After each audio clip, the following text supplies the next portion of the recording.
Hey,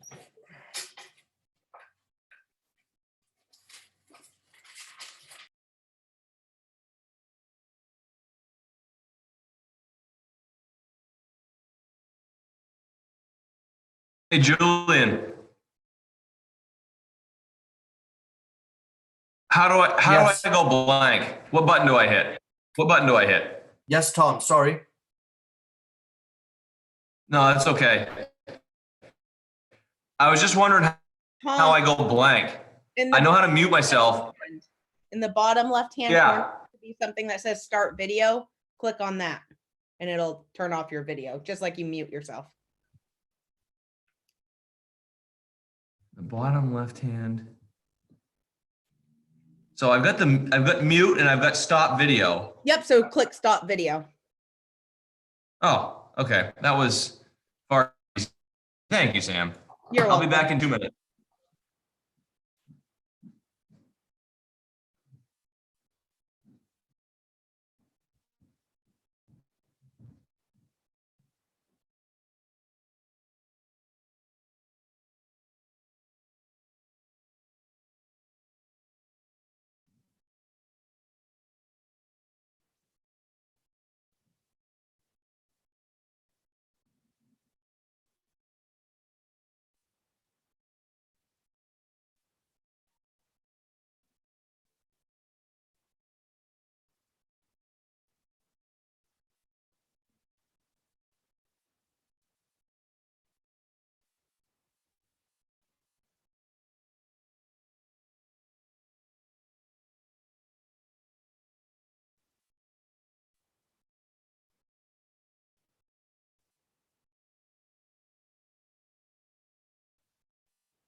Confirmation that we've posted the link to have this live streamed, to have the link available.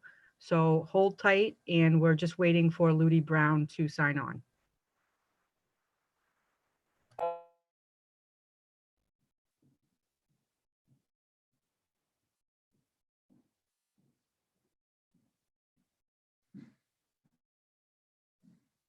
All right. It's 6 o'clock. Let's see here. Do we have everybody? No?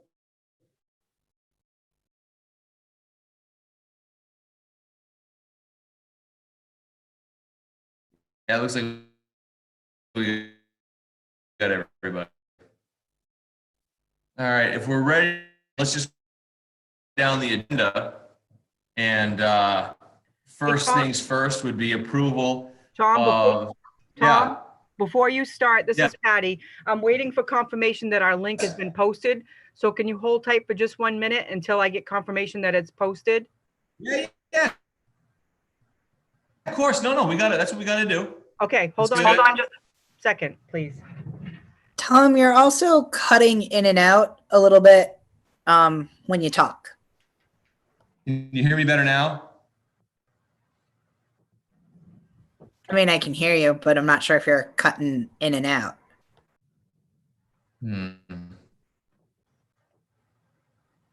I think it's better, Tom. Okay, good. And I'm still waiting. Just 1 more minute, please.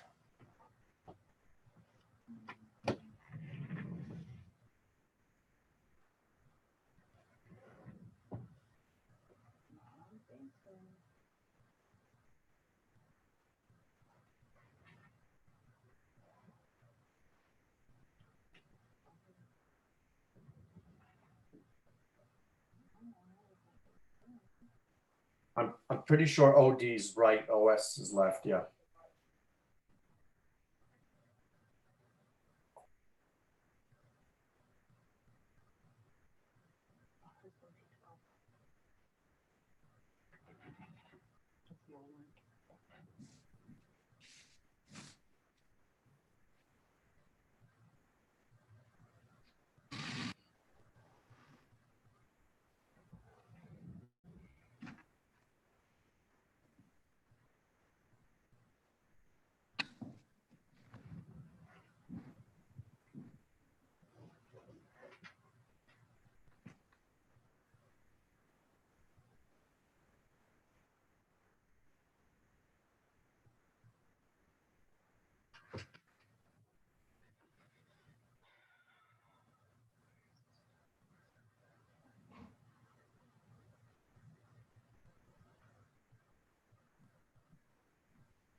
Patty, I think my internet connection is a little bit better now. If anybody feels differently, if I'm still sounding sloppy or broken up, let me know. But it looks like from what I'm reading on my computer that it's a little bit stronger. Yeah, And it sounds good. better, Tom. Yep. good. And so Patty, basically I'm ready to start whenever you give me the thumbs up. Okay, I'm just waiting for the IT staff to tell me that they posted the link. So as soon as I hear something, I'll let you know. It might be a couple minutes. I'm right here. Thank you so much.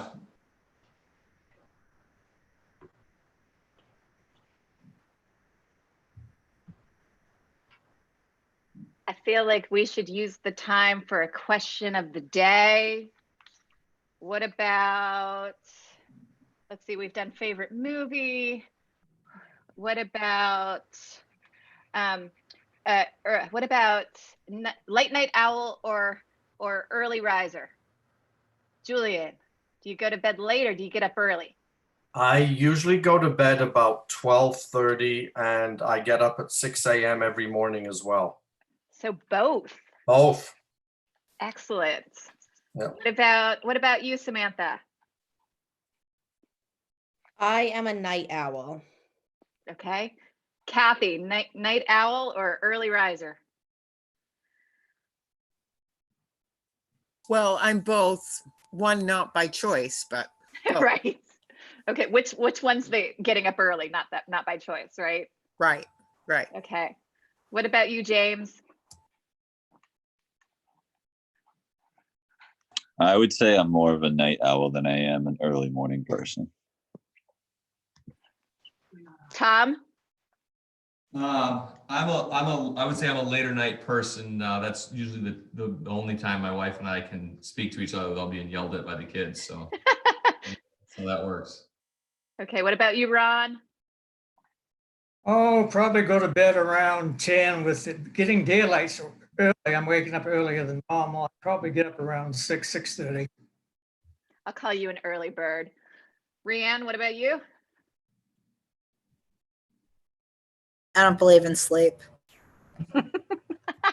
Okay. Phil?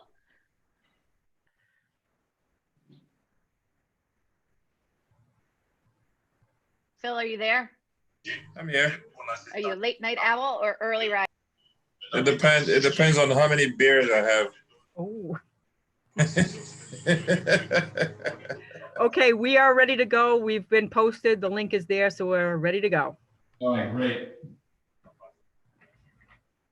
So I think the first thing that we do here is we get ourselves started going right down the top of the agenda.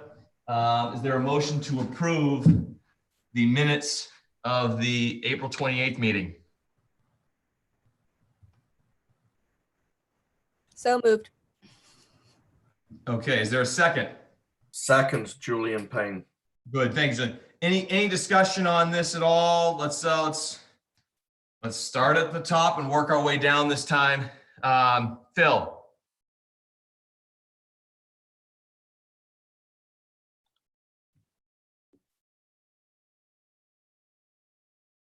Okay, Ludi.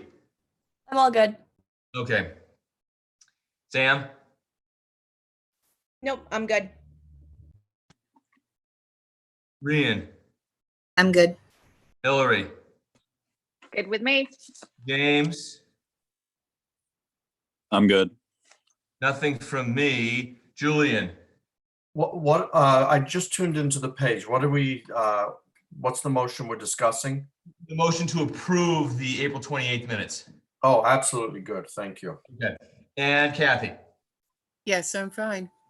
Okay. Tom, you skipped And- Ron. and- Yes, Ron Merrill. I'm The sorry only about thing, that, Ron. Your name slid around on my list of participants here.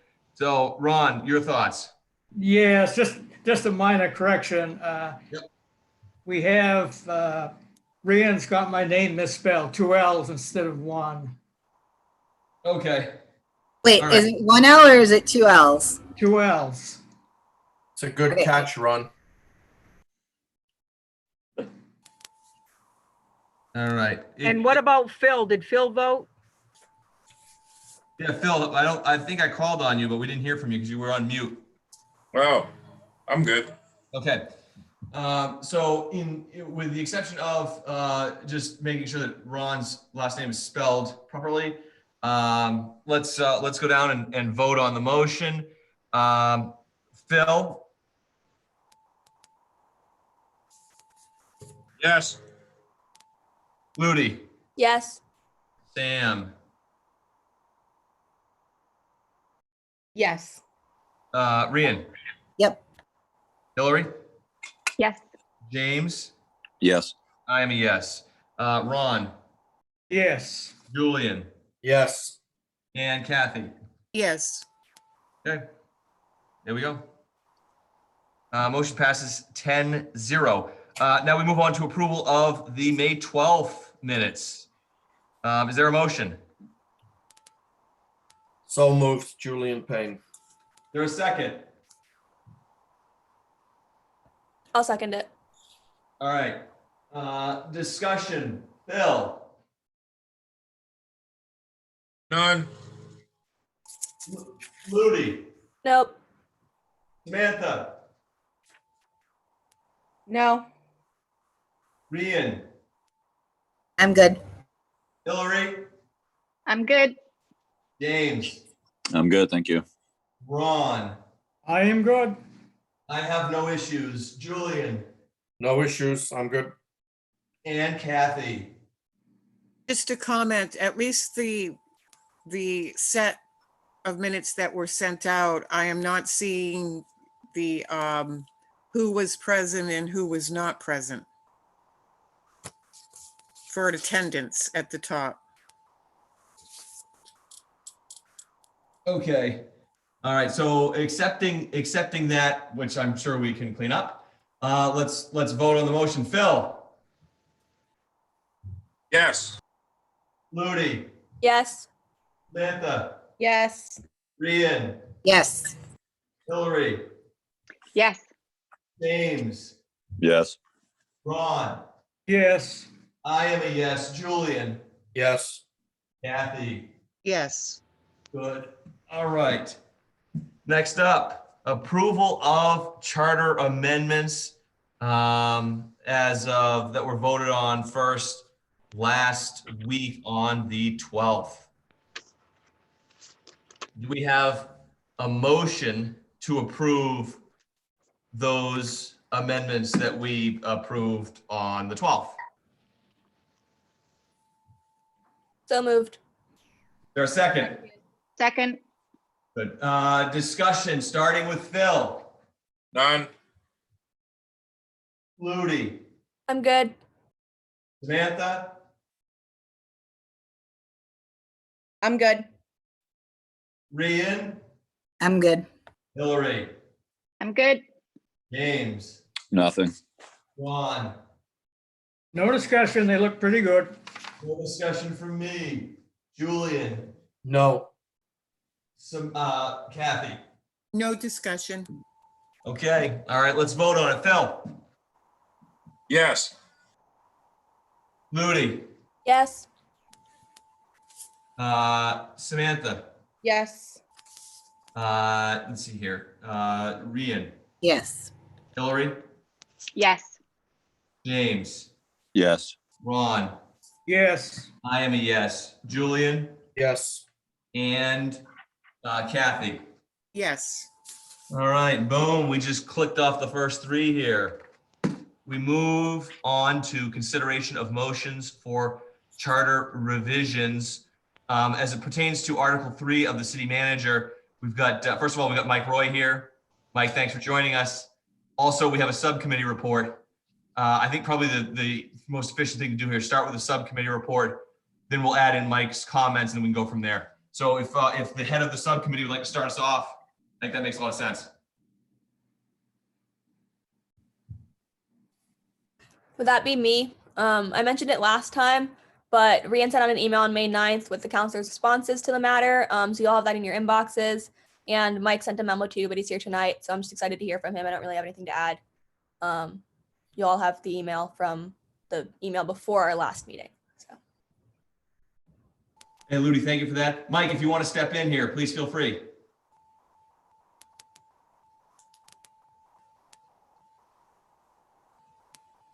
I'd rather answer questions any of you may have. I took time to write it out, send it to all of you. Rather than take your valuable time going through each and every one thing, are there certain points here that people need more clarification on for me? Mike, I think that's a great way. Let's go right down the top. Phil, do you have any questions for Mike? No. Ludi, Nope. Samantha, Nope. Rian, No, I'm good. Hillary. Mike, I had some questions. So the description of the qualifications in the city charter is really, really vague.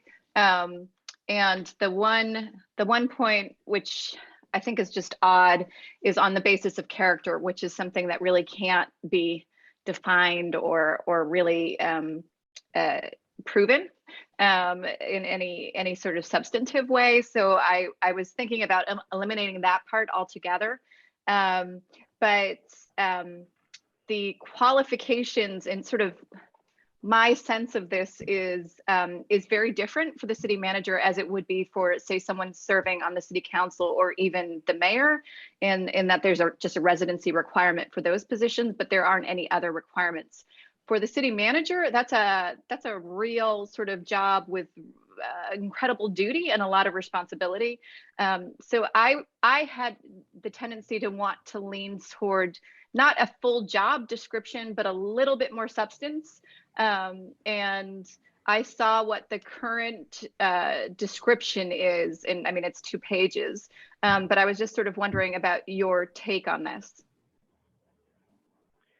I had a talk with Bill Lee about this because I felt all along that the charter is not the place to put a job description. Bill agrees with me and suggested and actually recommended, I suggest to you that if people wanted to put a job description in somewhere, we have an administrative ordinance that a job description could be part of. However, it's the council that hires a manager. The council can really make whatever job description they want as they go along. I think different councils may have different ideas about qualifications. If you put it in a charter, it's very, very hard to change. That's why Bill was suggesting in an ordinance is better. But essentially it's a city council decision about the qualifications itself. And I think that authority is important to leave with them.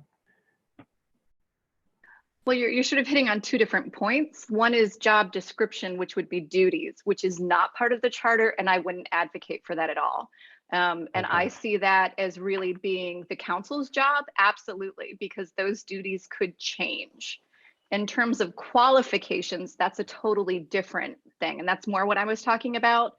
I'm kind of on the fence. I'm actually not sure that the city council should be the entity that determines the qualifications, as it were, but I would want to have qualifications. If we're going to even have a heading here in the charter that says qualifications, I would want to have it worded in a way that absolutely wouldn't prevent them from hiring an extraordinary candidate that wouldn't necessarily fit it exactly.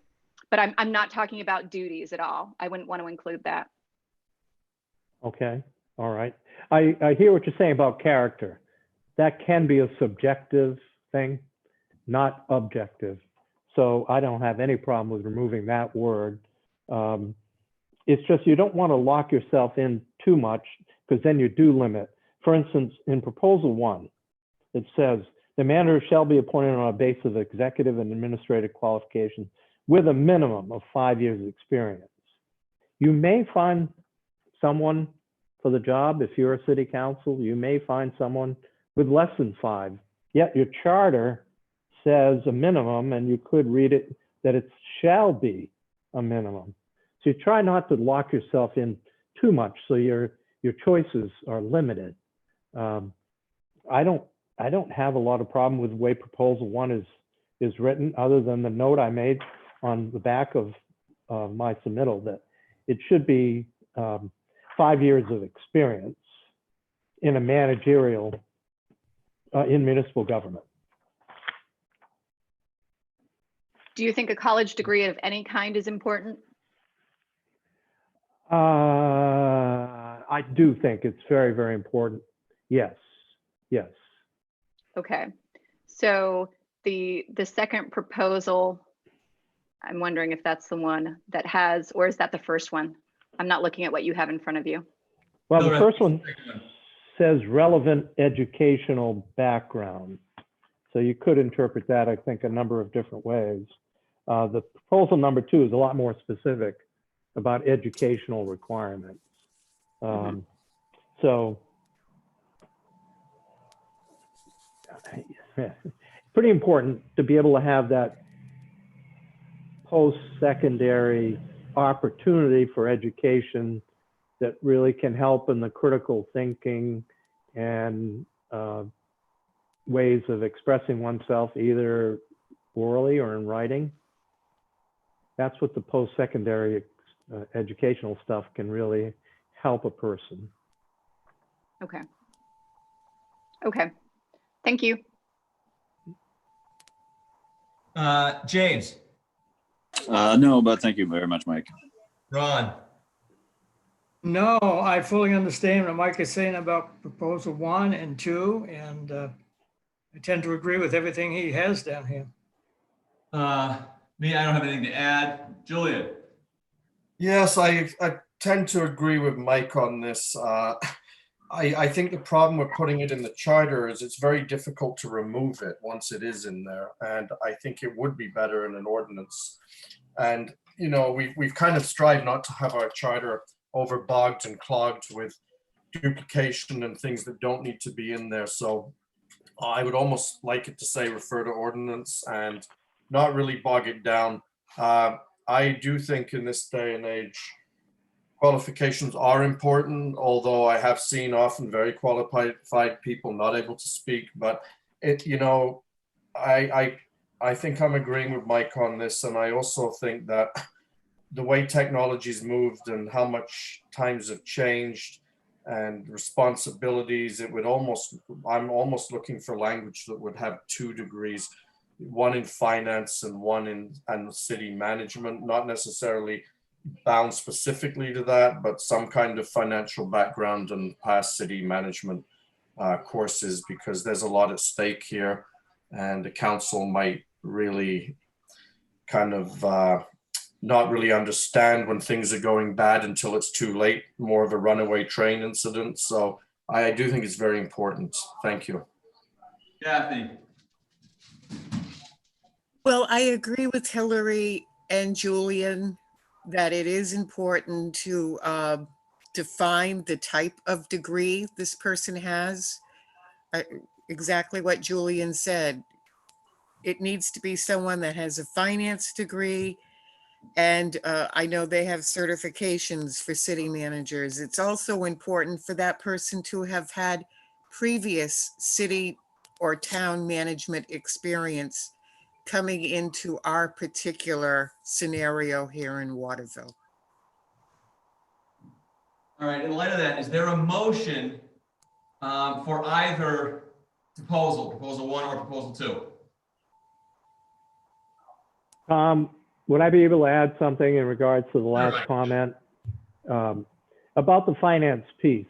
It may not be true in every town or city, but in the 3 towns I've worked with, Vassarboro, Oakland, and here in Waterville, we've had a finance director. The city manager does not have to have a finance degree in order to do his or her job.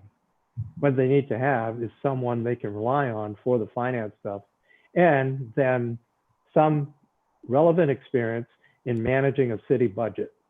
You don't need to have a finance degree to be able to manage a city budget if you have competent help in the form of a finance director or other people in the accounting end of things to help you. Yeah, go ahead. I have a question for Mike on this. Mike? Yes.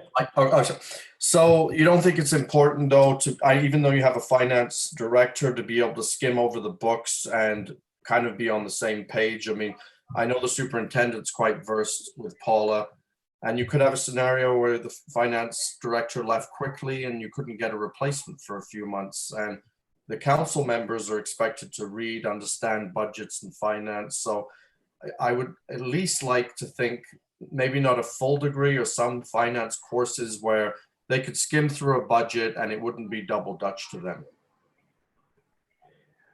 Well, in the certification that a town or city manager can go through, there's a finance component to that certification you get.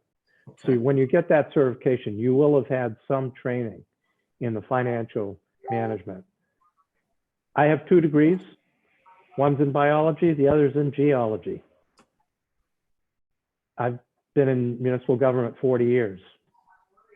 What I was able to get through a post-secondary education is critical thinking skills, an ability to speak so other people can understand me, and to write in the same way. Okay. Yep. And with those skills, you've never tried to build a zoo in Waterville? No. No. Thank you, Mike.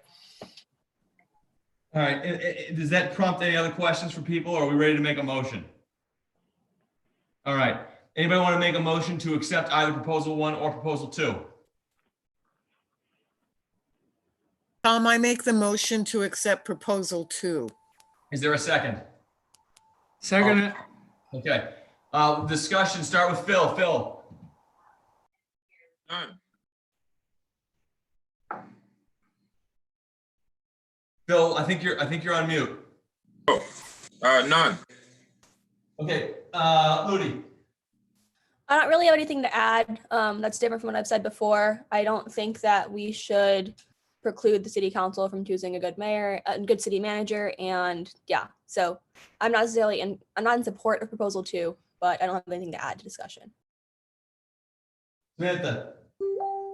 No, I also am not in support of proposal 2. For all the reasons I've stated before, I think if we get too specific about degree types and different things like that, it precludes good candidates, just as Mike has said. Honestly, the proposal that I put together as to be somewhat of a compromise by having some experience in there. I don't even think that we really need to add experience. I would be comfortable with just keeping things the way they are and taking out the character part of the clause as well. So I would either go with proposal 1 or just amending what we currently have. Rian? I do not support proposal 2, just because of how specific it is in the educational qualifications. I do have, I think based on what Mike has just said, I have an amended proposal 1 that essentially just throws in the 5 years managerial experience and or relevant post-secondary educational background. And I'll be officially making that motion when we're done with the vote on this one, but I do not support the current motion.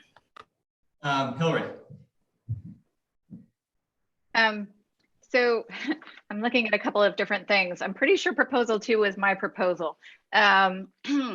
And I think what I heard Mike say actually was he really did think a college degree was important, but for different reasons. He wasn't talking about specific degrees as he was the type of skills that you get from a college degree, like critical thinking, analytical thinking. We had discussed before about including that in perhaps not excluding extraordinary candidates. So I'm actually leaning against my original proposal now. I'm leaning towards maybe what Rianne has in mind, eliminating the basis of character and saying preferred college degree, but not limiting it to that. Thank you, To Hillary. a specific. Sorry. No, I don't have anything on the motion. I'm not in favor of it. Ron? I am in favor of proposal 2. I don't have anything to add. Julian?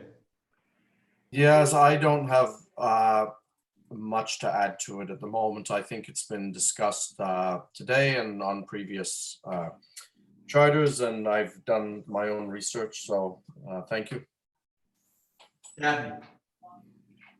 No, I have nothing else to add. All right. Now let's take a vote. Bill? Yes. Ludi? No. Samantha? No. Rian? No. Hillary? No, James? No. Ron? Yes. I'm a yes. Julian? Yes. And Kathy? Yes. The vote is 5-5. It does not pass. Was it 5-5 or 6-4? I believe it was the first person voted yes. The next 5 people voted no. The last 4 people voted yes. But Okay, Patty, 5-5. I think it was 5-5. Yes. thank you. Thank you, Patty. Rian, it sounded like you had a motion you wanted to make on the heels of that motion. Yeah, it's exactly proposal 1. I'm just gonna go ahead and share my screen just to make it easier. And then the bolded is just what I've added. So with an emphasis on a minimum of 5 years managerial experience and or relevant post-secondary educational background. Just to cover the fact that we definitely want a post-secondary degree. And then again, with the emphasis on to not preclude us from a truly extraordinary candidate who happens to not have a minimum of 5 years managerial experience. All right, is there a second to that motion? I'll second it. All right, discussion. Phil? No discussion. Ludi? I'm good. Samantha? I don't have anything to add. Rian? I'm good. Hillary? I'm just gonna say it doesn't have what the first one had, but it absolutely highlights the need for a college degree. And I think that all of us seemed initially in favor of that. So I'm in favor of this. James? Nothing to add. Ron? No discussion. No, me neither. Julian? Well, the only concerns I have with it is what is it exactly managerial experience? I mean, I could have been a manager in a company that had 2 people under me, or, you know, shift workers at Wendy's have managerial experience. So what are we actually looking for when we say managerial experience?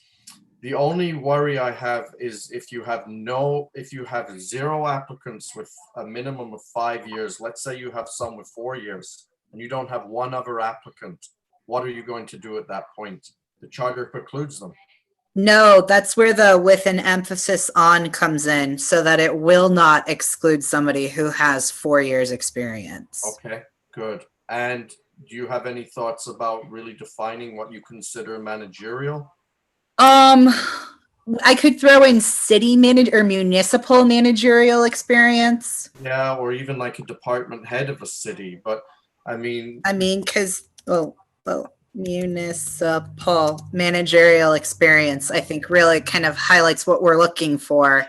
because my daughter had managerial experience at McDonald's and she was in charge of 2 people when she was 16. Yeah. So that technically would apply under the way it was written at the moment. So I think that clarification will help. Thank you.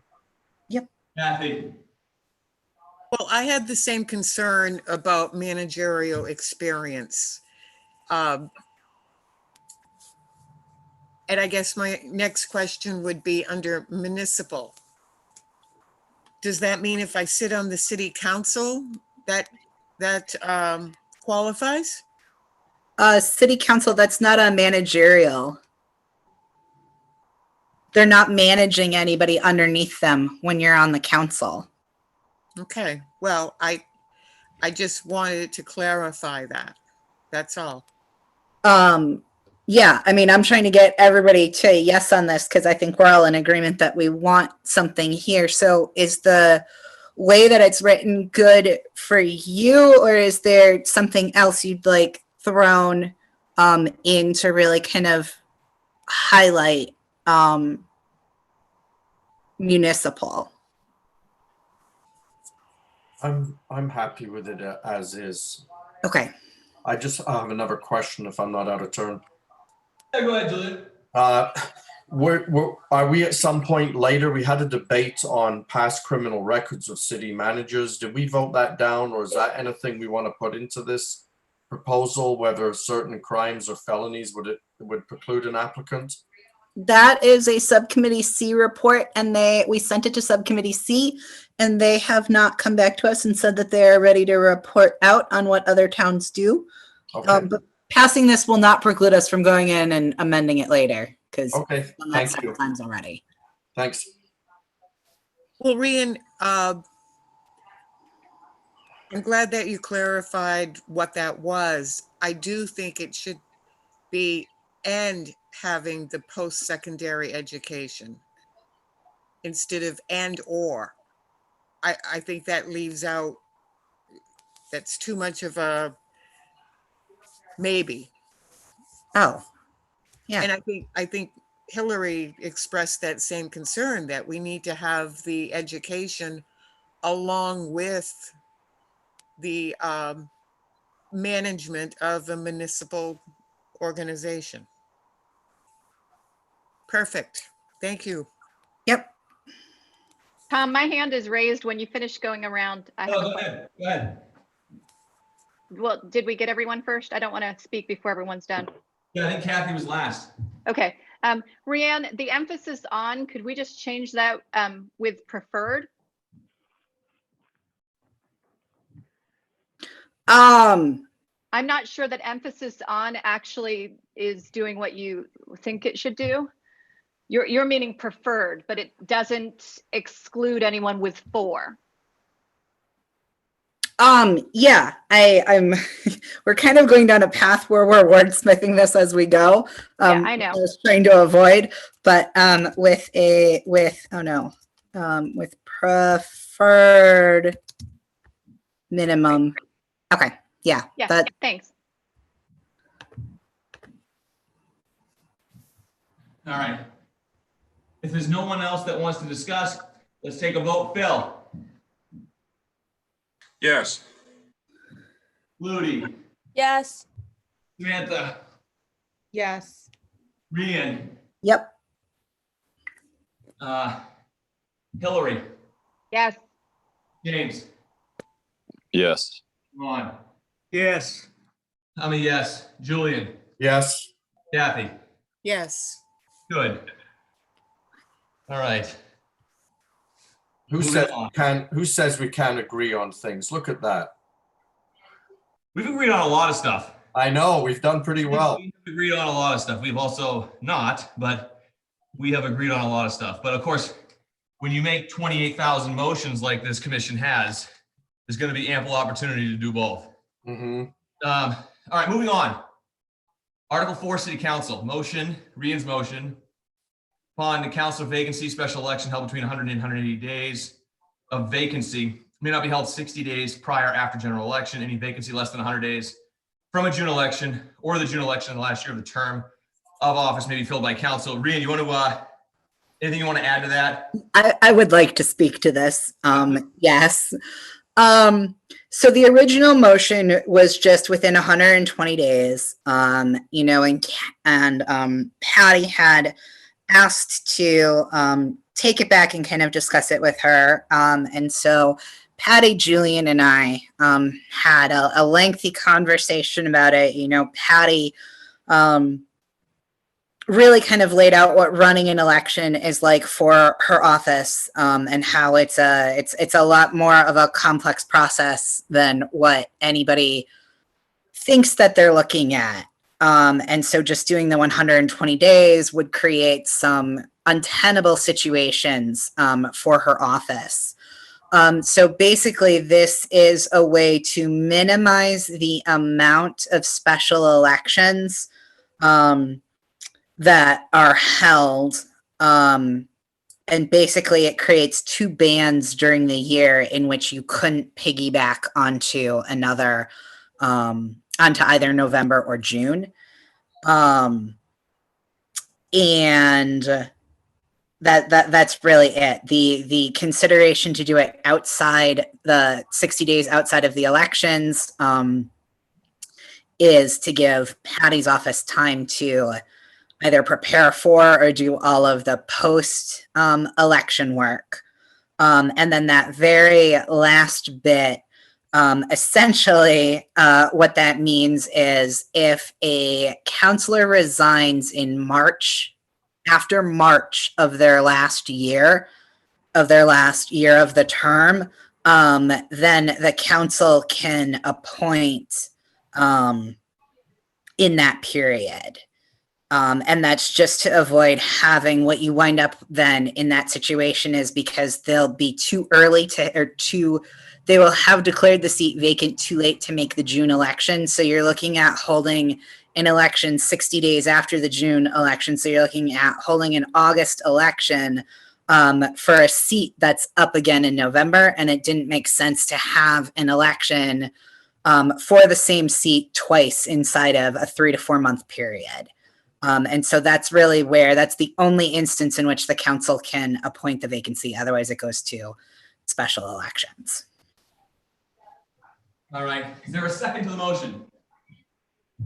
I'll second it. Discussion starting with Phil. No additional discussion. Flutie. I'm good. Samantha. I'm okay. Thanks. Rian. Oh, no, I just said my piece. Lori. I'm good. James. Nothing. Ron. Yes, I've read what Mike Roy has down here, and he almost parrots what I want to say. I believe that special elections are too costly. And chances are very slim that what happened several years ago will happen again. We do already factor in a time frame that if it's beyond a certain time, there's not going to be a special election. So it had to be a certain time that this person is off the being a counselor. Now, last time I can remember what happened. I don't know what the time frame was, but we had several people submit letters. Phil was one, and I was at the council meeting when it did happen, and he had a very good letter, and I thought his was probably one of the better ones, and then he was elected to fill the term of the vacancy that we did have. I think the time has come that we must have faith in the system. We can't always think about someone who's trying to scam the city just because we had a bad experience at a special time. Sometimes you have to let it go, as Phil so eloquently says, and move on. So I personally feel that we should have it the way it is now and not have a special elections. I think we're going to find as time comes on with the pandemic as it is, money is tight, and I don't want to see money going for something like this. Ron, thank you for that. I will tell you this, the complexity of a situation is usually not something that is going to motivate me to make a decision one way or another. I mean, the world is a complex place. Life is complex. That's just the reality. But Ron, I think you touched on a great point here. You know, finances being what they are in Waterville, and I think that's been one of the things that this commission has struggled to try and address here, over the last couple of meetings. I mean, I think there's certainly a recognition that there are significant financial and budgetary issues that the city is grappling with and that the taxpayers are dealing with. And, having these elections, it's costly. And if we can save that, and as Ron says, have faith in the process and in the system, I think that from an efficiency standpoint, it makes a lot of sense. Julian. No, I completely agree with Rian on this. I think you can't put a cost on democracy.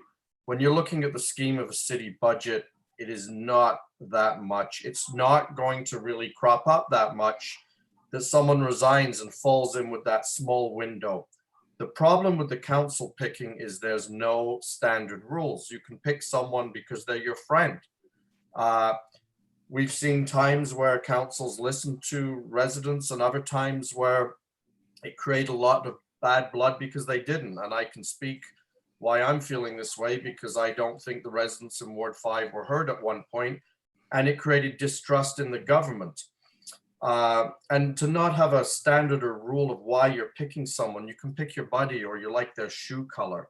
So there's no real guidelines. Now, the other issue this creates is when you pick someone and put them on that council, now they're an incumbent, which it makes it even harder to remove in the November election. And that person was basically chose by 6 people. The wards being very diverse and different as well. Someone in Ward 3 or Ward 1 might not really understand the concerns and issues that are in Ward 5 or Ward 7, and they're making that judgment. They haven't really heard from the people of that ward, and if the people of that ward come to the council meeting to speak anyway, there's a good chance they won't listen. So I really think it's important. We waste money on everything, a lot of things, and I don't think it's a waste when it comes to democracy. And I've seen it very contentious on every nomination pick almost regards appointments. You know, there's usually 3 or 4 applicants. It happened with Nathaniel White. It happened with Champagne, Rosemary Winslow. So there's so many times that I think it just rallies the community up. And these elections are also presumably going to coincide with another election or something else going on. So I do think it's important, very important the people of the wards have their voice. Thank you. Kathy, thank you, Julian. Kathy. Rian, can I ask you a question? Go for it. You said if somebody resigns in March. March of their last year, so in March of their 3rd year. Right. So, okay, what if they resign in March of their 1st year? So in March of their 1st year, if they do it in the 1st week of March, it would be a June election. If they did it between the 2nd week of March and like sometime in July, it winds up being a special election in August. But they would then fill the remainder of the term. Can I also ask you a question, Rian? Sorry, when Kathy's done. So Rian, if they were in their last year and they resigned the end of March, I almost would like to see the seat vacant than having 6 other people appoint somebody. Yeah, I went back and forth on that in terms of what would be good. And ultimately, I settled on I wanted to create a situation while giving the city clerk's office as much leeway as possible in which the seat would not sit vacant for longer than 6 months. And so that's where if they resign after March, then the council can appoint, not necessarily that they need to, but they can appoint for that remainder of that term, just because otherwise you've got a seat vacant for longer than 6 months. But I am more than willing to leave it as, you know, if they resign after March of their last year, then it just stays vacant and not have any council appointment at all. That's not like a live or die for me at all. Well, I think all of your other points I definitely agree with, because what happened in Ward 5 was a complete outrageous action. Mr. Payne brought 139 signatures in support of being the counselor. Half of that neighborhood came when we did have city chambers. And it was such a fixed, nauseating deal that John O'Donnell was appointed by those 6 people. And we all know for what reason, but I never want to see that happen again to anybody, no matter who is running. So I definitely agree with everything else that you said, Rian. Hillary, you had your hand up. Hillary, and then Julian, and then we'll vote, hopefully. I did. So I wanted to say that I think that letting the wards decide who represents them is really what we're talking about.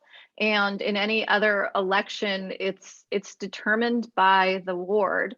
And Kathy, there's no way to know how Ward 5 would have voted. Julian definitely brought things forward that hinted one way, but the point is, without letting the ward make the decision, we don't know. So Rhiann's proposal is talking about a way to make sure that that ward makes that choice rather than people who don't live in the ward. You know, does it cost more if we have to do it? It does.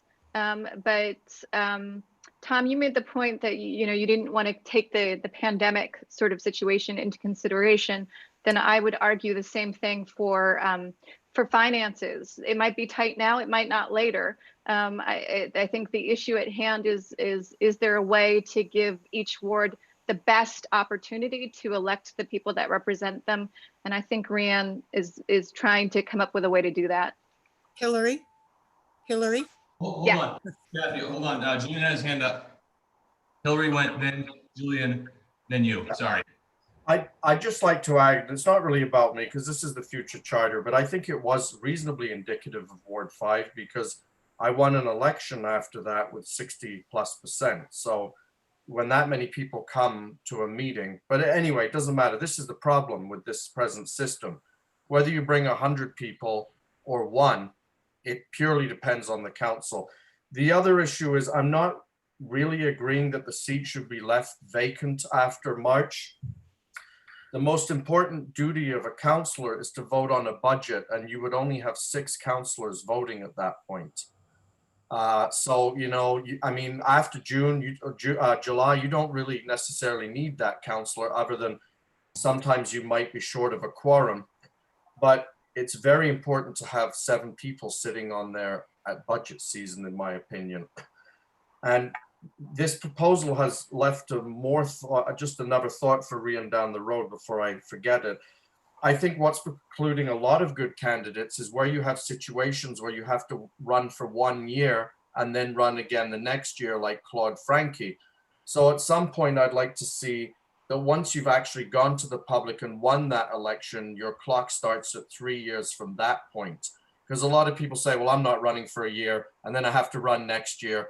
And I know we like to have staggered elections, staggered councillors, but the amount of people that come and go and quit and life happens, that creates its own kind of form of staggering as well. So that might be something to look at down the road when we're looking at the way our council runs. Thank you. Kathy. Can I respond to Julian real quick? Yes, and then Kathy, then we're gonna vote. Okay, I just want to say, Julian, that motion about the length of term and how terms are decided would actually be an amendment under Article 4, Section 1, which talks about how so if that is something you're interested in doing, I'd at least hear you out on it. But I don't think it would belong in this motion. Okay, so we'll yes, we'll touch base about that then, so I can make that motion in an appropriate time. But I think we're losing a lot of good candidates the way they sometimes fall. Thank you. Kathy. Tom, I just wanted to say I totally agreed with what Hillary was stating, that it should be that ward voting on that.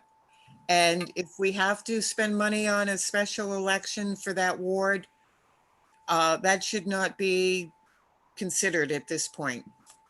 Plus, you know, $2,000 or $3,000 is like chump change, it seems like, in Waterville. So I think it's very important to have the correct system and the election for those wards. So thank you, Hillary.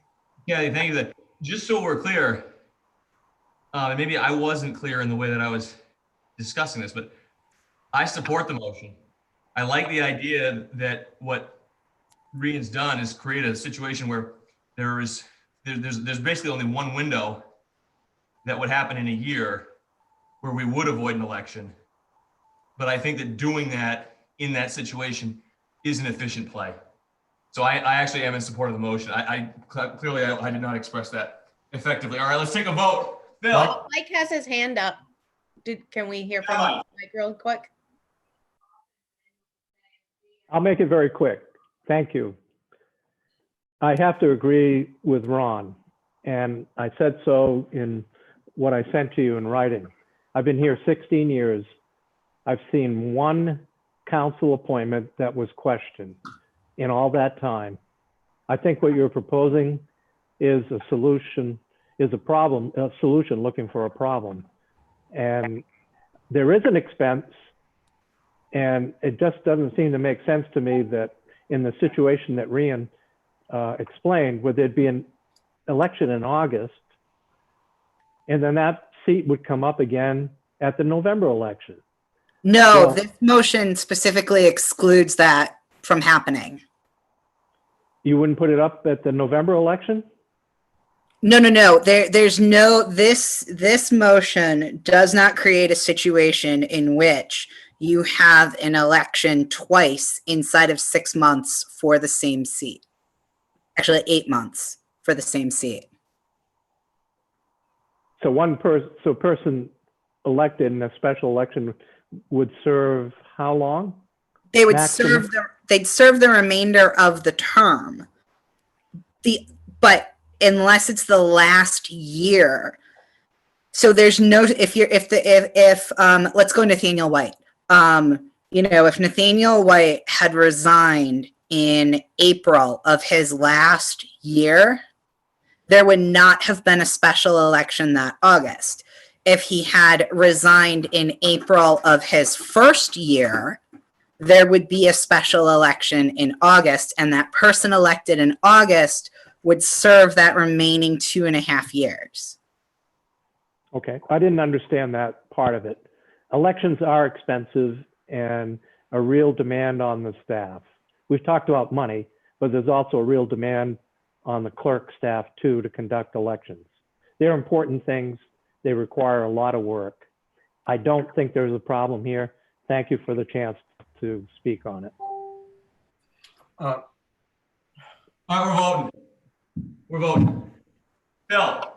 Yes. Ludi? Yes. Samantha? Yeah. Rian? Yes. Hillary? Yes. James? Yes. Ron? No, I'm a yes. Julian? Yes. Kathy? Yes. All right, motion passes 9-1. Next motion up under Article 4. Kathy, your motion. City council can only have a limit of 3 term limits to serve in that position. A 3-term length of time would have to expire before that person would be able to apply to run for the position again. Would you like to add anything to that? Yes, this has been brought to me by many of my residents. I think serving those 3 terms for any counselor is very fair. An example, we had John O'Donnell serve for 15 plus years and not representing the residents of that ward the way you should be. You should be on that seat to fight for your residents. So I just feel like this would be a good procedure to follow, because the way it is now, you could serve for the next 50 years on that council. So that's why I'm bringing that motion to the group tonight. Okay, is there a second? I'll second it. All right, discussion. Phil? I think the amendment has merit. But there's also the concern that you will limit the ability for a really good counselor, right? That is well-liked and is doing a great job to continue to serve. Well, at the same time, from the other spectrum of it, where you had a bad counselor and they just continue to be elected, which again brings us back to the same discussion that we had, where the voter is actually the person who created term limits, right, for that particular counselor. So I want to hear what more people have to say, and hopefully by then I will have a better answer. Thank you, Phil. Ludi. So I actually put forward the motion for term limits when we were discussing the mayor's position, and we had a pretty constructive discussion about it then. And I actually have shifted my position on it because you all brought up some pretty compelling points in that discussion, and I understand the concept of not wanting to stand in the way of people picking their own representation. And as Phil just said, if people are really unhappy with someone or feel like they're overstaying their welcome, then the people in that ward already have the power to vote them out. As you all said when I said that with the mayor's position, and it made sense to me. And Ron keeps saying if something's not broken, why fix it? And I'm in that boat now, but I'm also open to continuing to hear the discussion. So. Thank you, Sam. Yeah, I think I echo what Ludi just said. And I would remind us that it's saying things like it was a good counselor or a bad counselor is kind of subjective, right? So there are probably people that really enjoy certain counselors and people that don't agree with them, just like there are politicians that I agree with and politicians that I don't agree with. That doesn't make them bad or good. So I think that we really need to go back to the fact that the voters can vote them out. They have a term and they can be voted out at the end of their term. All right, thank you for that, Sam. Rian. Yeah, I guess I echo a lot of what Ludi said and Sam said and Phil said.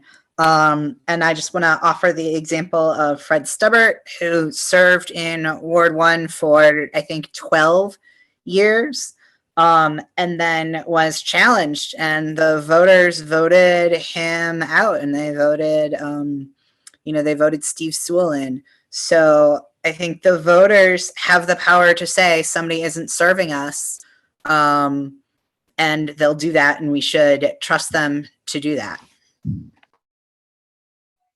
Hillary.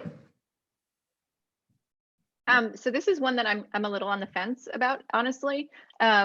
We can say that the voters absolutely make that decision, but we know without a doubt that name recognition often plays a big role in elections. And so it's part of the reason why a lot of people talk about having term limits, because sometimes there's just no way to compete with that. I don't know. I was leaning towards agreeing with it, but I hear what everybody else is saying. I'm not sure. Kathy, were you suggesting a 3-year or a 3-term in between? So you're not saying 1 term in between running again, but actually 3-year terms. Is that right?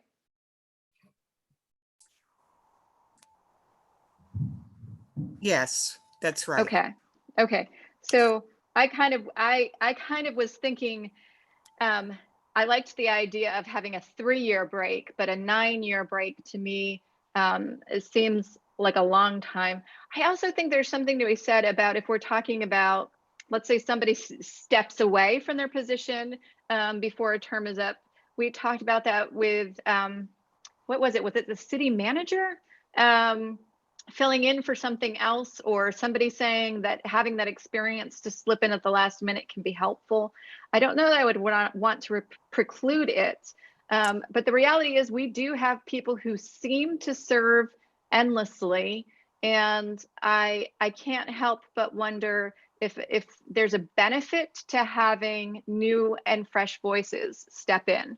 And sometimes the only way that we get those voices there is by forcing others to step aside. And this would be a way to make that happen.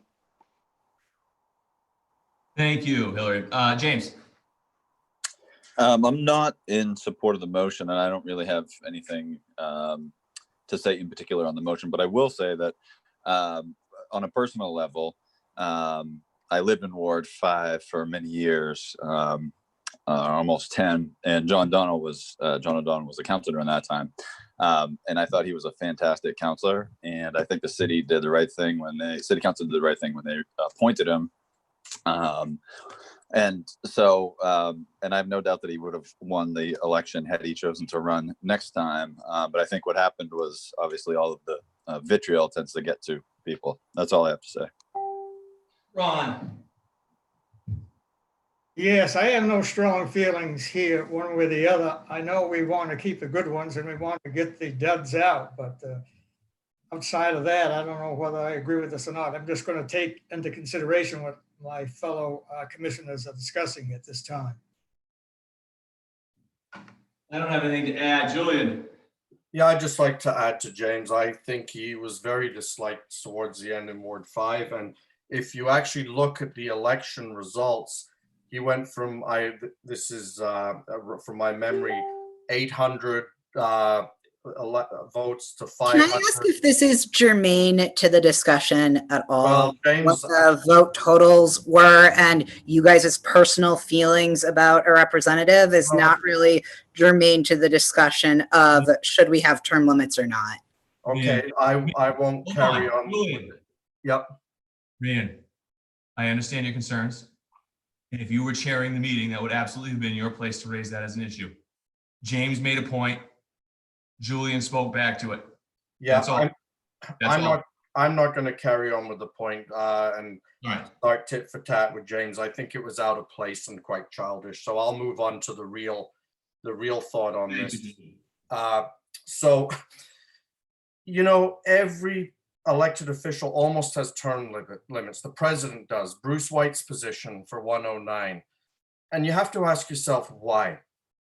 There's a reason for it, you know, and really what Hillary said, you've talked about lack of diversity before. If you have one person sitting there for 15 years, you don't make opportunities for diversity to come in as often because the turnover is lower. And Hillary's actually very correct when she mentioned that the incumbent has a lot of power and people go to the polls who doesn't know anything about what the person's doing sometimes and just sees the name and ticks it. Okay, oh, I know John or Joe or Billy Bob, whatever. So, and you know, for those on the fence with this issue, we're not really limiting. Like, I wouldn't go along with 2 terms for 6 years, but 3 terms is a decade. I mean, that's a long time, a decade. You only get 7 of them in your whole life. So I'd really urge everyone to think that, you know, after 9 years, almost a decade, there's nothing wrong with allowing someone else to step up to the plate. I'm not sure Kathy worded it right, or I agree that it should be 3 lots of 3 before you run again, because that's 9 years. I would be more happy with amending it to a 1-term gap and then rerunning. But once you've termed out at 9 years as well, it opens other opportunities for politics that you might not have thought of. The mayor, maybe going to the state house, and you would have a lot of experience to take with you at that point. So I'm really in favor of maxing out at 9 years. Thank you. Kathy, in light of what we have heard from Hillary and Julian, any desire to amend your motion in terms of the gap in between someone terming out and running again? Tom, yes, I agree with what Hillary and Julian just said. I would amend it to state 1-term break. a 1-term length of time would have to expire before that person could apply to run again. So I would like to amend that. Is there a second? I'll second it. Tom, this is Patty. Could I just ask another clarifying question before there's more discussion?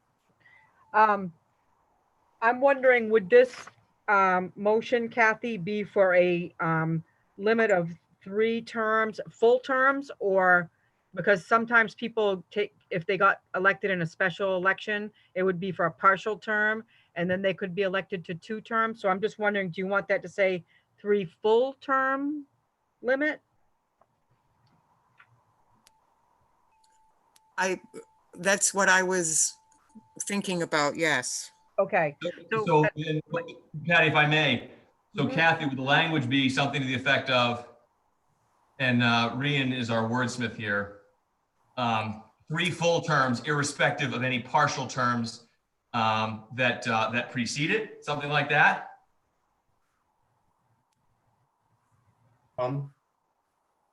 Yeah.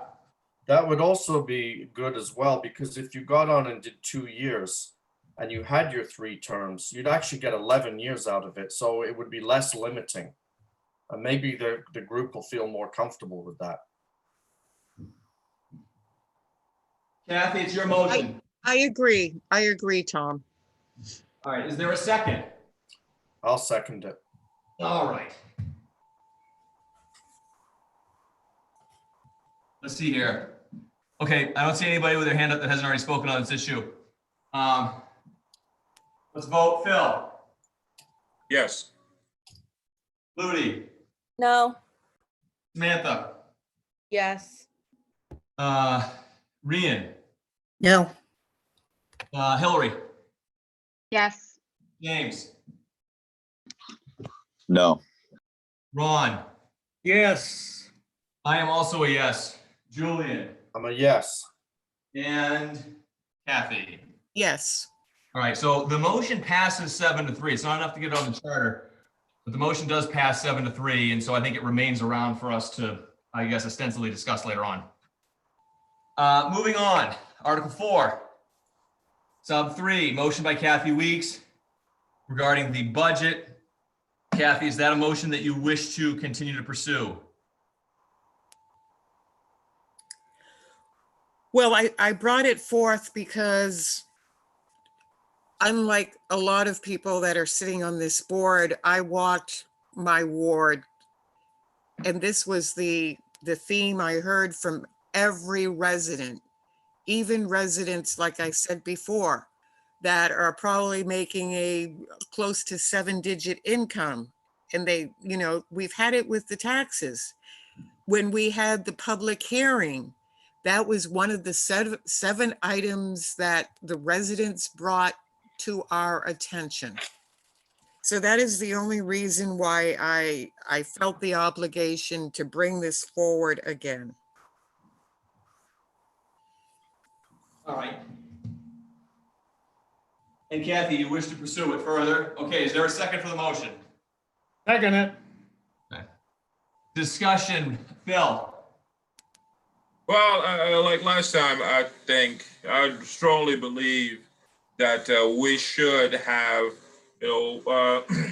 residents have a voice in what in the budget, right? After the first meeting, the first go around we had with this particular motion, the one that Tom introduced. I mean, I spoke to some constituents in Ward 2, and they were shocked, right? They were shocked that people don't want the folks who pay the taxes to have a say in it, on how that tax money is paid, is spent. And they really would hope, and many of the comments that I got was that they really hope that they would have a voice on how the money that is given to the city is spent, right? Not that they don't trust the councilors, but the years past have shown that sometimes, and it seems to be a little too often, councilors don't vote the way that is the most financially responsible. And people have different takes on that, on what is financial responsibility. But yeah, as a taxpayer, if you continue to see your taxes go up, and there's not a lot of job opportunity in the small city of Waterville, and people have a hard time making ends meet, that's something that we want to make sure that before we continue to go and take from the pockets of constituents, we kind of give them the choice and the option to be able to have something to say about how that money is spent. And at the same time, like we just had a discussion earlier about making sure that, people have a voice when councilors are elected, right? We don't just let 7 councilors, the 6 councilors pick a 7th one, because it's important for the people of the ward to have a voice when there's a vacancy. How can we then turn around and say that we don't think it's important for people to have a voice when it's time for the money that is asked from them to be spent by the city? So I believe strongly that we should have constituents in the city of Waterville who pay taxes and live here, have a voice and a say about the money that is given to the city and how it's spent. Thank you. Ludi. I don't really have anything new to add from last time. I was opposed to it last time, and I still am now at the 2%. So I don't have anything to add to discussion. Samantha. Yeah, I would echo what Ludi said. I was opposed to it last time, and now it's even more stringent. So I would be opposed to it now. I just think there are so many other factors that go into the budget that we just, I think you really have to take it all into account and see the bigger picture. So I'm opposed to the motion. And Rian. I also walked my ward and asked them specifically this question. And just, I want to say 98% of the people that I talked to were against this and don't think it's a good idea and think it opens the city up to, if we're going to warrant the city budget, it opens us up to warranting everything.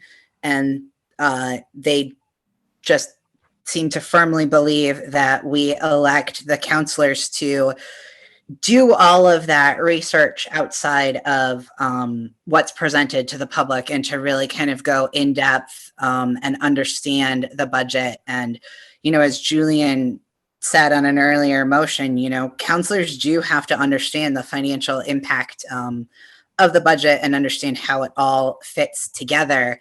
And that's not something that voters need. Voters can just vote on their feelings and how they feel on that particular day. Or if there's one thing in there they don't like, if they're, they can vote it down. And I just, this decision, the whole reason we have a council, I mean, this is the biggest thing that the council does is set this budget. And if we're looking at, you know, sending it to the voters, I think we should just turn around and warrant everything and go to a town hall system instead of an actual city council, because there will be no point to the city council. Hillary. Yeah, I mean, we're kind of rehashing the same thing. So I'll just hit on my points before. What we're talking about is a difference between representative government and direct democracy. And what we've always had is representative government. To change that changes everything. There aren't any towns or cities comparable to Waterville's size that do that. Phil, it's not that I'm not empathetic to your points, but it's a vote up, vote down. So there's really not a way to know what your constituents would be voting for or voting against in terms of the budget. There are ways for them to have input. That is to work directly with their city councilors. It is to show up to meetings. It is to have those conversations. And then I'll add finally, Rian, you alluded to Julian. I can remember going to one of Julian's, it might have been his first school board year when you guys were doing the budgets. And it was so evident that Julian came so well prepared. He had read through everything so carefully. And he spoke at the meeting in a way that it was clear that he's the one who had done all of that work and me just as the resident had not. So he was able to ask questions and talk about the budget in a way that I could not have begun to. That's part of why I think the representative form of government is a way that really works. So I'm sorry, I'm not in favor of this. James. I'm still opposed. Ron. Yes, I know I'm repeating some things that we said last week when Tom, you had your proposal. But again, I hear it at January 8th meeting. I hear at a lot of the other council meetings, there seems to be a common denominator. People are unsatisfied with the taxes, whether it's federal, state, or local. People I see on the streets now when I do my walking 6 feet apart, I'm not like Rian. I haven't heard 98% of the people in Ward 7 feel this way. Most of them would like to have some input how the taxes are spent. I don't know whether this is the perfect solution, what Kathy has here. I'd like to ask Patty a question, if I could. Patty, do any cities do this? Is this more of a town? Can you tell me any city that does have the voters rule on the budget? Yeah, Ron, I did reach out to the listserv of clerks. We have a membership of 750 members, all of whom are on the listserv. So it's a good way to get information quickly from a large group. And I asked if any municipalities voted on their budget because I heard the discussion and I wanted to kind of try to gather some information. So I did receive some responses. Most of the towns that responded were town meeting type towns, where you get a group of citizens together and they hold up cards voting yes or no and that sort of thing. And obviously that wouldn't work for a municipality of this size. However, there were a couple of other municipalities that do a budget vote, York being one of them, which is a town larger or about the same size as Waterville, and also Sanford. So Sanford was probably the closest to what we would do. York ends up with a 14 to 16 page ballot on all the articles that they vote on. So it's a very lengthy, there's a lot of voter fatigue, if you will, voting that ballot. So everyone votes absentee, and they have parties where people go and vote the ballots together because there's so much to discuss and that sort of thing. And it's, it's probably a $50,000 election to run because of the cost of printing the ballots, coding the machines, mailing the absentees. An 18-page ballot is really costly to mail and that sort of thing. So I wouldn't necessarily recommend that process, but Sanford was kind of similar to what's being proposed here. But they had language in their charter that said that it had, the budget vote had to have a minimum of a 30% turnout so that it was more representative of what the whole town would want. And if it didn't get that 30% threshold vote, then whatever the budget that had been proposed passed. And also, if it didn't get a 30% vote for 3 consecutive years, I think it was, that they would no longer hold that election. So long story short, they implemented that process. They never got a 30% turnout and stopped doing the budget process. So that they had a structure that would allow for it, but it ended up that based on their criteria, it didn't meet that. Thank you very much. I'm really appreciate you giving me that information. I thought this was more adaptable to the town meeting form of government. I know by going to some town meetings, some of your citizens, they have that town report and they are more knowledgeable than some of the select. So a lot of them do their homework, but I'm glad to hear that. I would be not really concerned with just putting this aside entirely, but I wouldn't mind doing some more research on Sanford and places like that before I made a final decision on this. Tom, that's all I have to say. Thank you, Ron. So, I mean, look, this is going to be a motion that, I think we already know how this is going to get voted on. And, it doesn't mean that it was a waste of time by Kathy either, because I think it's an important point. But I will just say this, and that is that one thing that I've heard, and Sam raised it here, and I've heard it many times before, is, basically that the counselors know better than we do when it comes to the budget. And I think it's something that folks have hidden behind before to try and basically prevent the public from having an open say on this issue. And that is not something that I consider to be persuasive at all. I am quite confident that if a budget was submitted to the public and they did not approve it, the city council would find a way to get that budget under whatever threshold it is. There is no doubt in my mind that that's exactly what would happen. Julian. Yes, I'd like to start off by firstly thanking Hillary for the kind words. And this isn't a political plug because obviously I won't be running again, but the budget was very difficult for me as being a bit of a budget hawk and tax budget repeal guy. So I really had to spend the time trying to always have in mind the elderly residents of Ward 5, but also getting the needs of what the school has, needs. And so I spent days going through the budget for that reason. And this year we actually brought our school budget in at 0 increase to the taxpayers of Waterville, and I'd worked days behind the scenes with Eric. So there was a lot that had gone on, but I still wouldn't have been opposed to the public voting on it. I actually like the town hall meeting suggestion, but that's another story.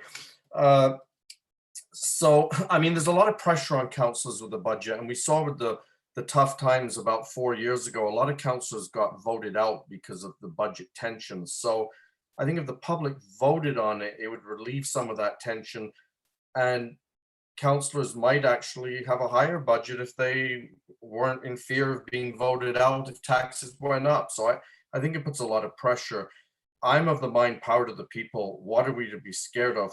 And this notion that the public doesn't know is really elitist. I mean, the public has every opportunity to go to budget workshops. They're open to the public. They're presented. There's questions asked. They can do any research they want. The city budget is online for people to look at. It's not a secret. It's not hidden. The percentage increases are all there. You know what you want to bond for. You might not want to pay 4 million for a pool. That might be something you vote against. So I really think power to the people. What are we scared of? If the public votes, it's pretty hard to do a budget repeal because they've essentially voted on their own budget. They could do a budget repeal, but they'd look quite ridiculous at that point. So I'm really for it. Thank you. Thank you, Julian. Kathy?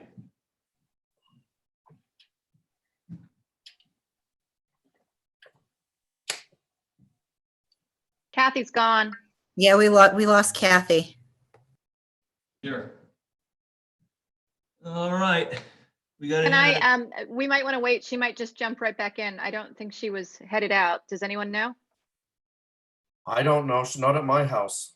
Hey, Tom, can I answer one of Ron's questions? Sure, of course. Ron, our committee did look at other towns. That was part of what our committee looked at when we looked at this, because that was one of the topics brought up at the public meeting. We didn't find any towns that were comparable to Waterville in size that did this. And part of the reason we think that they didn't was because of what Patty spoke to.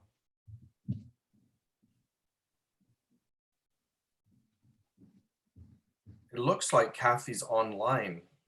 Yeah, she's coming back. She's back. Yeah. All of a sudden, it just went out on me. Yeah, well, I'm the last person that's going to bark at you about that because my internet's the most spotty of anybody on this crew. So, Kathy, anything you'd like to add in terms of discussion? Well, I agreed with what Julian was saying before somebody killed me off here. The message that I really want to bring to still go on record is the residents have been suffering with these increased taxes every year. I've only had one person in my whole life say, quote, "I don't mind paying more taxes." This is why I brought it to begin with. And obviously there are councillors that, yes, they may look at the budget, but they are not representing the needs of the residents. And tax-paying residents are suffering greatly in Waterville. All right, we're going to take a vote. Phil? Oh, I had my hand up. I had a point to add here. I also have my hand up. Yeah, I think we're going to take a vote, guys. It's 7:27. We've got a ton to do. So let's take a vote. Phil? Yes. Moody? No. Samantha? No. Rian? No. Hillary? No. James? No. Juan? Yes. I'm a yes. Julian? Yes. And Kathy? Yes. The motion does not pass. It is 5-5. We now move on to Article 5, Administrative Organization. A motion by Rian, change appropriate city employee to acting. That's under Section 2. Rian, any, if you can just give us some color to that. I'm sure that this doesn't seem. No, this is just clerical. because elsewhere in here it talks about acting directors, and so this just instead of appropriate city employee just really clarifies that it's whomever the acting director of the department is. Okay, is there a second to the motion? I'll second. Discussion, Phil, No discussion. Moody, No discussion. Dan, No, Ryan, I'm good. Julie, Nope. James, No. Ron. Ron, we lose you? Ron, you might be muted, bud. Yes, I guess I'm back on now. Yes, I find no need to change it. I find the word acting and appropriate is close enough. And I might even think I would more preference to appropriate, because maybe sometimes it would not be appropriate for the city manager to get into this particular situation. This word must have been selected for a reason. And because of that, I think I would be willing to keep appropriate before I would acting. And I have two lawyers there. You can think it over whether you'd like acting or appropriate if you had to go to court and defend one of these two words. Well, Ron, I will mention this. If you ask one lawyer, you're going to get an answer. If you ask two lawyers, you're not going to get people that can agree on the time of day. So I think I'm just going to pass and I'll move it on to Julie. Julie, anything you want to add? No, and I lost the agenda in front of me. I'll go look for it, but I did see a lot of motions put forward by Rian and word changes. Is there any thought, if nobody disagrees, to vote as a block on those? I mean, I would prefer to do that. Rian, what do you think? I mean, what Rian's I'll have- doing is cleaning up the language. I did read it tonight. I didn't see anything that raised any concerns. And it would speed things up, but I have looked through and it's harmless cleanup language that I don't even think is going to be a quantitative change that Bill Lee would weigh in on. So presumably everyone's read the package. If I have no concerns, I'd make the motion to vote as a block on those. And you're talking, and Julian, you're talking everything that Rian raised from Article 5 all the way through Article 7. Yes. Administrative organization 1, 2, 3, 4, Code of Ethics 1, Article 7, Finance 1, 2, 3, 4, 5, 6, and 7. Rian, would you like to make that motion? I would not. I would prefer to do it article by article because I have issues with one of the suggested revisions from the ones that say suggested revisions are the ones that came from the finance director. And I have issues with 2 of the suggested revisions from the finance director. So if we want to do 5 and 6, I'd be okay with that, but I have issues with How do you that. feel about that? Yes. Okay, Rian, would you like to make that motion?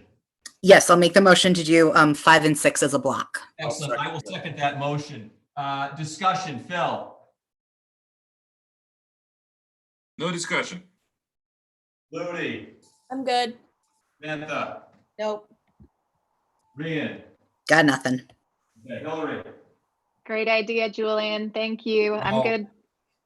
Yet again, thank you for the compliments tonight, Hillary. People helping people. James. Yeah. Nope, I'm in favor of it. Me, Ron. Well, I was in the middle of us going through. I don't think Kathy and other people have spoken. I still want to keep appropriate. And if you go on this road you're going on now, I have no recourse on keeping appropriate. Okay. I have nothing to add. Julian, Nothing to add. Kathy. Nothing to add. All right, we're gonna vote on this. Phil, Yes. Yes.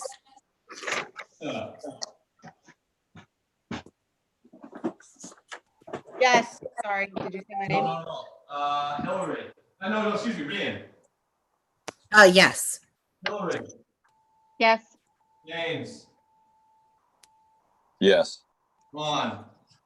No, I am a yes. Julian Yes. and Kathy. Yes. Motion passes 9-1. Now we move on to Article 7. And so, Rian, I guess what we have to do is kind of break this down 1 through 7 then.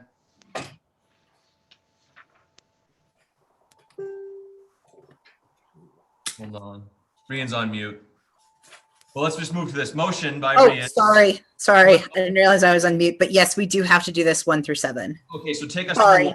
through, take us through Article 7, sub 1, motion 1. Okay, this is just because we had already clarified that the city manager cannot be the head of a department. This just says that the director of finance just removes that the director of finance can be the city manager. That's all. And then, I mean, I can go through all of them, and then if we just want to have discussion on all of them, it might be faster that way, because I have a feeling most of them are non-controversial, but I have issues with a couple of stripping out of language. I actually think that is going to be the more efficient place. So if you'd like to just go right through, let's do that. Okay, so then number 2 is in section 2D, which says submit to the city council through the city manager a monthly statement of all receipts and disbursements, and this would change it to quarterly. And then in that same little section down in section H, it says in here that supervise and be responsible for the initial purchase of all supplies. And this would remove that the finance director is responsible for the initial purchase.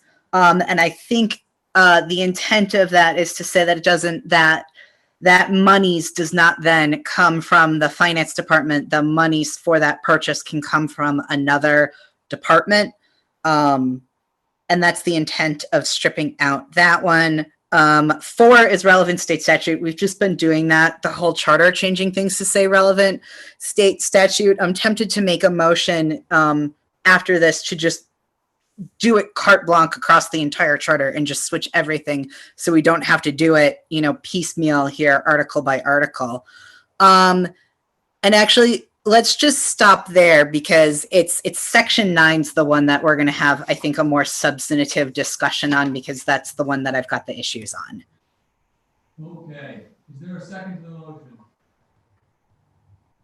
So the motion is to take 1 through 4 as a block. Is I there, second is there the a motion, second to the motion? Julian Payne. Okay. Discussion. Phil. No discussion. Moody. I'm good. Amanda. I guess, Rian, can you elaborate a little bit more on the change of monthly to quarterly, and maybe to me, I don't think that it seems too much to ask a finance director to give monthly statements. So I wouldn't be in favor of not changing that. Yeah, this wasn't my motion. That might be a better question for Patty, if Patty knows the intent behind why it was switched to quarterly instead of monthly. I'd assumed it was just a time constraint thing, and it didn't seem that major to me. But I think the intent was that the quarterly gives a better representation of spending and receipts than monthly, because our cash flow is so cyclical, if you will, that it wouldn't be that relevant to give a monthly report. So what's currently being done is the finance director reports to the council quarterly and actually attends the council meeting, gives out, reports and kind of explains them and asks any questions. So I think it's what's currently being done because it's more relevant. So he wanted to suggest that be reflected in the charter. Okay, thank you. That makes a lot of sense to me. Thank you. Okay. Rian, do you need to add anything to your? I got nothing. Okay, Hillary. Samantha asked my question, so I'm good. James. No. Ron. I'm all set. Same with me. Julian. All set. Ed, Kathy. All set. All right, let's vote on it. Phil. Yes. Moody, Yes. Samantha, Yes. Ryan, Yes. Hillary, Yes. James, Yes. Ron. Yes. I am also a yes. Julian Yes. and Kathy. Yes. All right, motion passes 10-0. We move on to Article 7, under the Finance section, Motion 5, suggested revision under Section 9, remove the requirement to send quarterly updates to the school board council. Rian, will you please speak to that motion? Actually, I'm gonna send the next three back to Patty, because these came from the finance director. Oh, okay. All right. Patty, would you want to enlighten us a little bit? I can try. Section 9.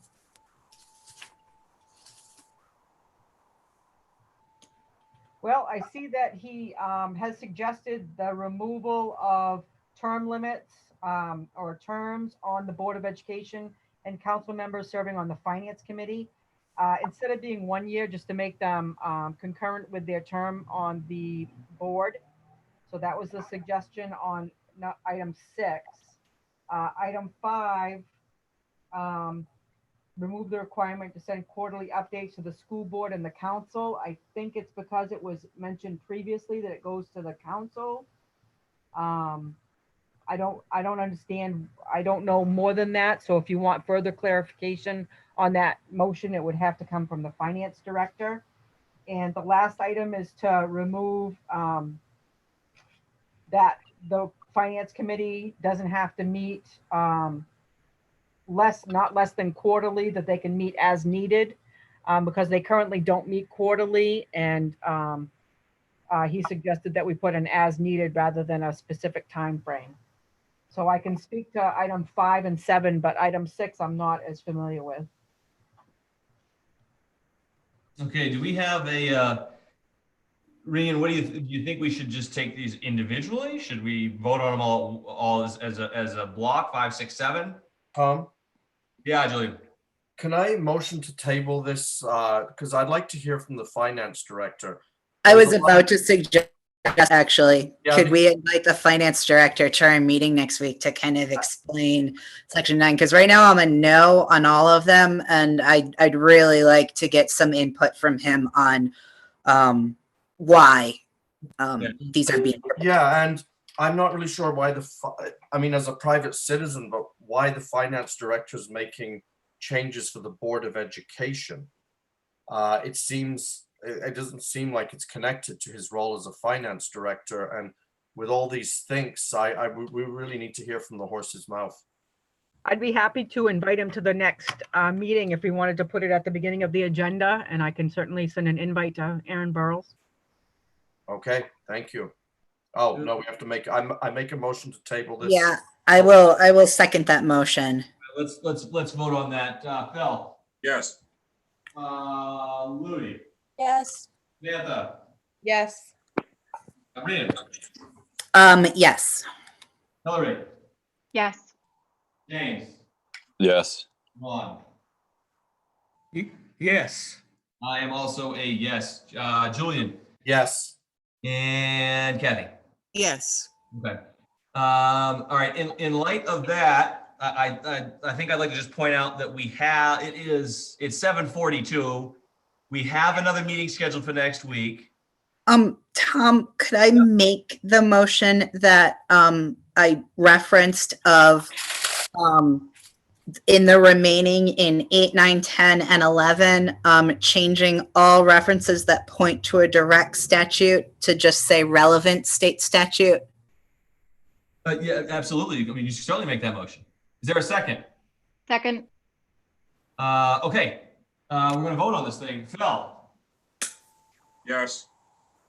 Moody, Yes. Sandra, Yes. Rand, Yep. Hillary, Yes. James, Yes. Ron. Yes. I am also a yes. Julian Yes. and Kathy. Yes.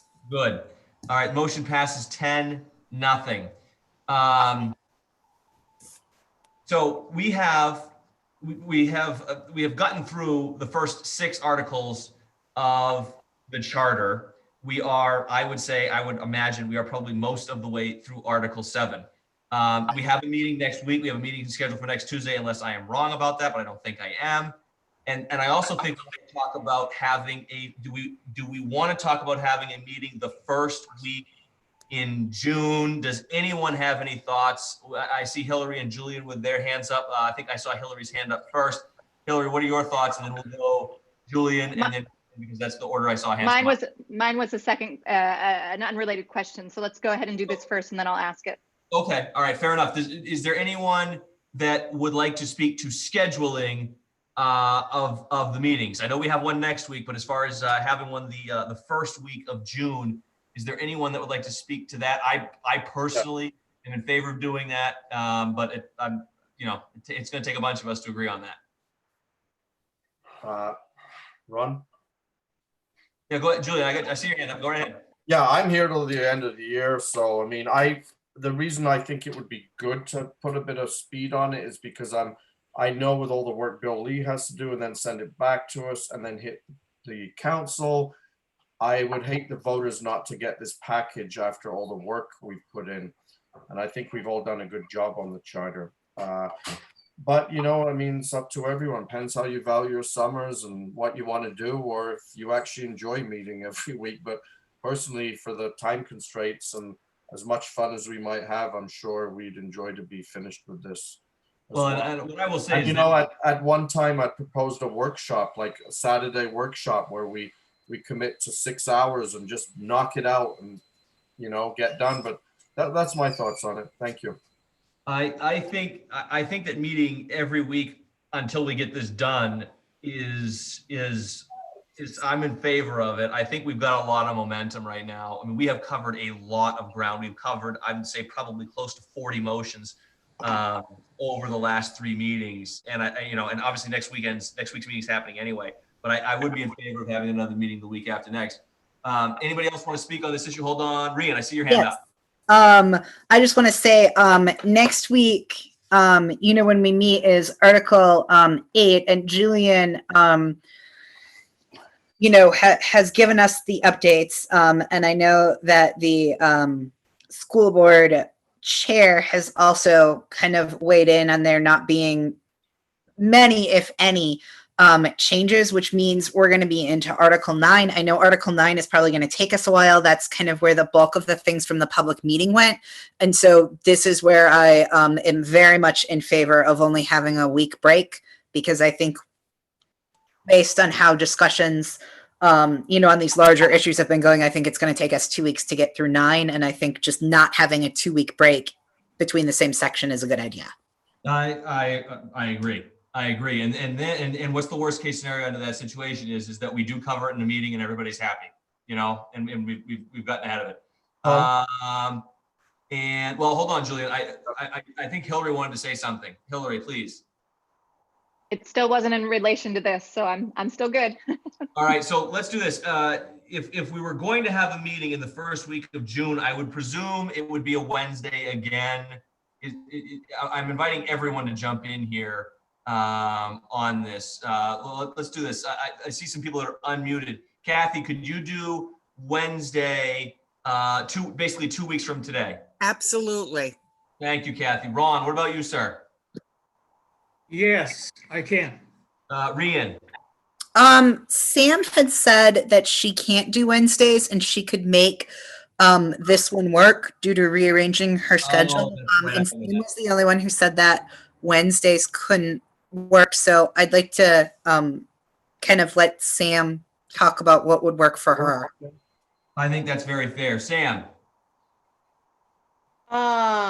It's okay. I'd rather just get it done. It's fine. I'll just. Woman after my own heart. Okay, James, what about you, bud? Yeah, I'm good on Wednesday. Okay, Phil, sir. I'm good. Okay, and Julian, Wednesday, 2 weeks from today. Wednesday is good. I did want to point out that I'm officially not on the school board now. So I gave my notice due to the time constraints with this and other issues. So as far as relaying with the school board about their suggestions, I don't believe they pushed much headway or really brought it back up again. So someone should get hold of the chair. I can if you want, because I have a good relationship with Joan. Get in touch with Joan and rattle them a bit. But yeah, the other thing we also have to consider is when we've voted for all these motions, as everyone knows, then a lot of them are 7-3. We have to have this big debate and compromising to get it as a final package. And that could also take a few weeks as well. So I still see a lot of work ahead of us. Thank you. I think I still have to inquire of Hillary and Ludi. So Hillary, what about 2 I'm weeks? good. Good. And Ludi? I'm good with it. Okay. So Patty, can you just work your magic and just send us a notice for 6 p.m. on, what is that going to be? June 3rd? 3rd, yes. 3rd. How about that? Not bad. Didn't even have a calendar in front of me. Yep. Hillary, you wanted to mention something beyond the scheduling, so please. Yeah, I had a question about something. So our subcommittee was tasked with reporting on emergency provisions for the charter. So we're hoping to do that by next week.